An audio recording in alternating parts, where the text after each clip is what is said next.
Bonjour, l'objet de cette vidéo est de présenter les spécificités de la cotation annotative et d'expliquer la mise en page d'un dessin AutoCAD tout simple. Ici, on a un dessin d'étudiant qui a été réalisé en mètres. On pourra avoir l'information en mesurant ici, parce qu'on a compte qu'ici on a une hauteur de 2,1, donc c'est bien une coupe qui a été réalisée en mètres. Et on va donc commencer par créer une cote annotative. Alors, pour cela, plusieurs solutions. Dans Annotation, ici, on récupère donc style de cote. Autre solution, dans Annoter, ici, en cliquant ici, on récupère le style de cote. Et dernière solution, dans Format, style de cote. Là aussi, on récupérera le style de cote. Je vais me placer juste, dans un premier temps, dans le calque cote, ici. Et puis, je vais aller gérer donc mon style de cote. Par défaut, AutoCAD présente trois styles de code, annotatif, pour encoder ici, ISO 25 et standard. Le conseil qu'on peut vous donner, c'est de garder toujours ces trois styles de code sans y toucher, et de toujours créer un nouveau style de code basé sur un ancien. Comme ça, si on a un problème de modification sur notre style de code, on pourra toujours repartir d'un style de code non modifié, ISO 25 annotatif. On va faire un nouveau, copie d'ISO 25, on va l'appeler test. Ici, on va cliquer sur annotatif pour le rendre annotatif, on va faire continuer. Alors, comme c'est de l'annotatif, la spécificité de l'annotatif, c'est que justement, les hauteurs qu'on va donner vont s'adapter automatiquement à l'échelle de la présentation. Par défaut, AutoCAD travaillant en espace papier en millimètres, le style de base d'AutoCAD est donné pour des hauteurs en millimètres, donc une hauteur de texte par exemple de 2,5 mm. Si j'ai travaillé en mètres, il faut que j'adapte tout ça. Il faut que j'adapte donc en divisant tout par 1000. Donc on va tout mettre, on va tout diviser par 0,00.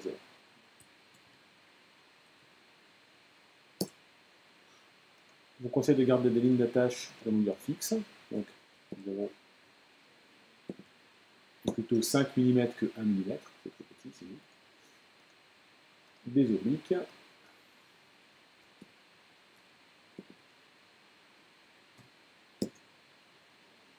Voilà. Le reste, on n'a pas besoin de toucher a priori. La hauteur du texte, 0,0. Alors 2,5 mm, c'est peut-être un peu gros. Je propose 1,5. Et ici,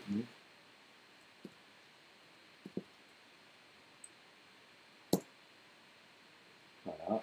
On va ce que ça donne. A priori, ça a l'air d'être bon. Donc je fais OK. Et je mon test qui est bien annotatif. Fermé. Maintenant, je peux coter une cote. C'est parti. Ici, de là, là. Et je cote. Alors, ça ne marche pas. Pourquoi ça ne marche pas? Parce qu'en fait, pour le moment, si on regarde bien en bas, on est toujours à une échelle de 1 pour 1. Donc, il faut que je précise que je vais travailler, par exemple, pour 50 cm. C'est magique. J'ai une hauteur de 4,88 mètres. Je peux continuer ma ligne de cote. Alors, c'est intéressant pour la cotation. Continuer la cote. Donc, je sélectionne la cote que je veux continuer, c'est celle-là. Je pourrais continuer encore là. Voilà. Encore une ligne de cote. Bien, je cote. Je continue la ligne de cote.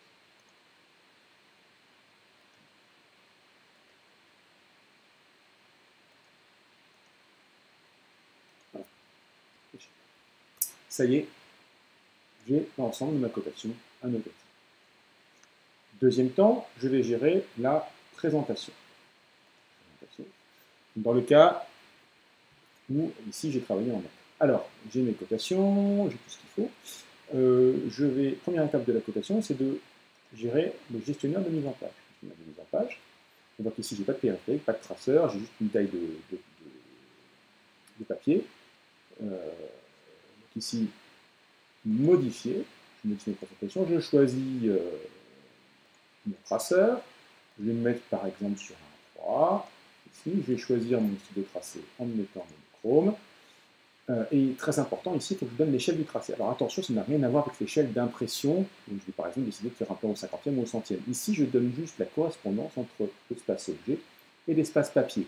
ayant travaillé en mètres, une unité de dessin dans mon espace objet était égale à 1 mètre, donc était égal à 1000 mm. Il faut que je le précise à AutoCAD.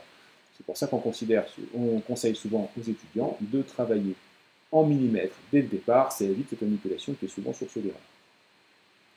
Donc je fais OK, fermé, et là, ma fenêtre a disparu. En fait, elle n'a pas disparu, si je fais un zoom étendu, Z, raccourci clavier de zoom, ET, raccourci clavier de zoom étendu, on retrouve ici, je retrouve ma fenêtre d'espace de l'espace objet, une fenêtre de présentation, et le papier est tout petit ici. Je pourrais la redimensionner à la main, mais je vais la supprimer directement. Alors, le dessin n'a pas disparu, hein. C'est juste la fenêtre de présentation qui a disparu. Je rezoome sur mon espace papier, et je vais ici créer une nouvelle fenêtre de présentation. Alors, je vais dans Présentation ici, et je choisis une fenêtre basée ou sur un rectangle, ou un polygone, ou un objet. Alors, je vais créer une fenêtre basée sur un rectangle, parce que je vais commencer, hein. Hop, et automatiquement, j'ai ma fenêtre de présentation qui s'est créée. Donc ici, pour sélectionner mon échelle, j'ai juste à sélectionner ma fenêtre de présentation et lui donner ici l'échelle. Ici, donc j'ai ici, je choisis une échelle par exemple de 1/50. Voilà. La fenêtre de 1/50. Alors, il faut que j'affiche les annotations. Il faut que ici j'ai ces deux icônes-là qui soient cliquées pour pouvoir avoir mes objets annotatifs qui se mettent automatiquement à l'échelle. Si je sélectionne ça, ici, je vais passer par exemple au centième. Je vois que hop, mes cotations automatiquement ont changé de taille. Donc elles se sont adaptées pour faire systématiquement 1,5 mm, quelle que soit l'échelle à laquelle je vais imprimer. Au centième et au cinquantième. Je mets au cinquantième, voilà, ma cotation s'est ajustée. Je vais mettre ma fenêtre de présentation par ici.